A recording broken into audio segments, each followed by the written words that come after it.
Long before Thanos snapped his fingers, and long before we could ever even think of a Marvel Cinematic Universe, Disney had one hero, and his name was Darkwing Duck. And he was awesome. Many people point to the Disney Renaissance as this major triumph in theatrical animation, but it was way more than that. Yes, there were movies like Beauty and the Beast and The Lion King, but Disney's television animation also took off. DuckTales debuted in 1987, and it launched into this television animation boom, with Warner Brothers following suit with Tiny Toons and Animaniacs. Television animation was everywhere. Saturday mornings, it was on before school during weekdays, after school during weekdays. Seriously, if you missed out on this period, I feel bad for you. It was an amazing time for animation. I mean, there was also Dumb and Dumber, the animated series, so win some, lose some. Disney's success with DuckTales expanded into a block of afternoon cartoons Monday through Friday after school. DuckTales may have been the launching pad for that Disney afternoon lineup, but the last season of DuckTales was also the first season of the Disney afternoon, and they needed to fill more time and eventually replace DuckTales. Disney wanted a spin-off from DuckTales, something that felt familiar yet new. First, they wanted to make a show called Double O Duck, but when they realized they couldn't secure the rights to a James Bond parody, they went with another spin-off from an episode where Scrooge McDuck played a character called the Masked Mallard. The Masked Mallard name would transfer over to this new show, Darkwing Duck, and to ensure familiarity, they also brought over a few characters. Fit and Crackshell, who was also Gizmo Duck, came over, and Launchpad McQuack, whom most people recognized as Scrooge McDuck's pilot. But Darkwing Duck wasn't just a spin-off to DuckTales, it was also an homage to the early 1900s pulp magazines and the Silver Age of comic books. And you don't have to look too far into this show to see the tributes. Looking at Darkwing Duck, it's easy to see the physical comparison to a character like the Phantom or to the Shadow. His alter ego, Drake Mallard, is also a reference to the Shadow's alter ego, Kent Allard. He's also a masked vigilante that fights crime at night, which gives you the sense of Batman. And St. Canard feels a lot like Gotham City.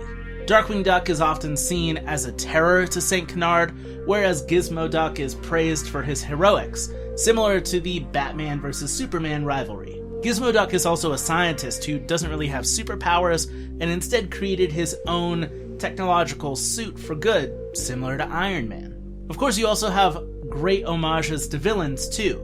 Negaduck is a bizarro version of Darkwing Duck, something that almost every superhero had. Quackerjack is clearly a Joker ripoff, the Liquidator is very much Hydro Man from Spider-Man, and Megavolt is like Electro from Spider-Man, and there was even a group called the Justice Ducks, something that you could say was the Avengers or the Justice League.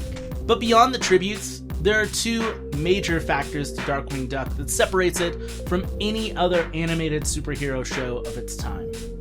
It's comedy, and its heart. Around the same time, there were a lot of other television animated superhero shows being developed. X-Men, Superman, Spider-Man, and most famously Batman the Animated Series, where Mark Hamill voiced the Joker. All of these shows focused on superheroes being superheroes, fighting crime and being super. These people weren't like you and I. These people were amazing. They were perfect. They were 100% unattainable people. You and I, we could never be that Superman or that Batman. But we could be Darkwing Duck. Now, set aside the part where he's a duck, and let's talk about Darkwing himself. As a kid, Darkwing always wanted to be a superhero, and he did become one, but he's not really that great at it. Sometimes he does make it work, but other times he's too clumsy for his own good. He's always changing his catchphrase, trying to come up with the right one. He always starts out great with saying, "I am the terror that flaps in the night," and then says something stupid that doesn't strike fear into anybody. I am the terror that flaps in the night. I am the little mouse that eats your cheese. I am Darkwing!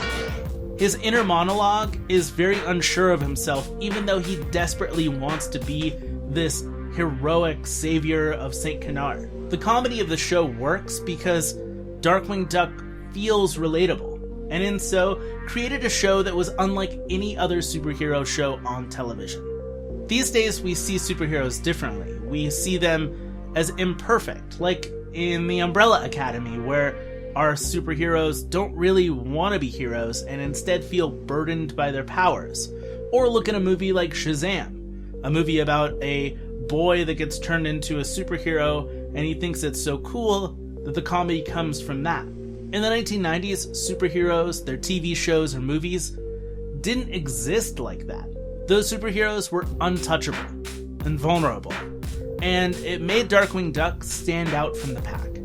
And in some ways, Darkwing Duck may have even brought on that change, seeing eventual shows like The Tick and Freakazoid. Along with the show's comedy, it also showed some serious heart with the father-daughter connection between our hero Drake Mallard and his adopted daughter Gosalyn. In the pilot of the series, Darkwing Duck saves Gosalyn from the villain Taurus Bulba, and when he learns that all of her family has been killed, he ends up taking her in as his own. And the dynamic between these two characters is what really carries the show. Gosalyn wants to be just like her adopted father, fighting crime, and Darkwing Duck is doing everything he can to protect her. His reasoning for fighting crime in the city of St. Canard isn't just to be this vigilante justice, it's to keep his own daughter safe.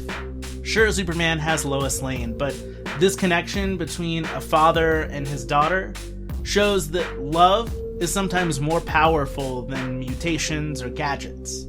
If you've never seen Darkwing Duck before, I would suggest finding this on DVD. In fact, the whole series was only 3 seasons, and you can find the entire series on 2 different DVD sets. It's like a total of 20-something bucks. Or you can wait to see if it ends up on Disney's streaming service, Disney Plus, by the end of 2019, which I hope it will. And maybe we'll see an eventual reboot, much like we've seen with DuckTales, but in that reboot, I hope that they don't forget one thing. That this show wasn't just about fighting crime. It was about showing real personality and heart. If you love Darkwing Duck, let me know your favorite parts of the show, and if you've never seen Darkwing Duck, tell me if this is a show that you'd like to see either on Disney's streaming service or get rebooted. I'd love to see your comments and reply to them below. Also, if you love animation, make sure to check out our Film Era series, where we cover all kinds of movies from Disney and Pixar. And make sure to give this video a thumbs up, and if you've not subscribed to our channel yet, what are you waiting for? And until next time, keep on moving, people. And let's get dangerous.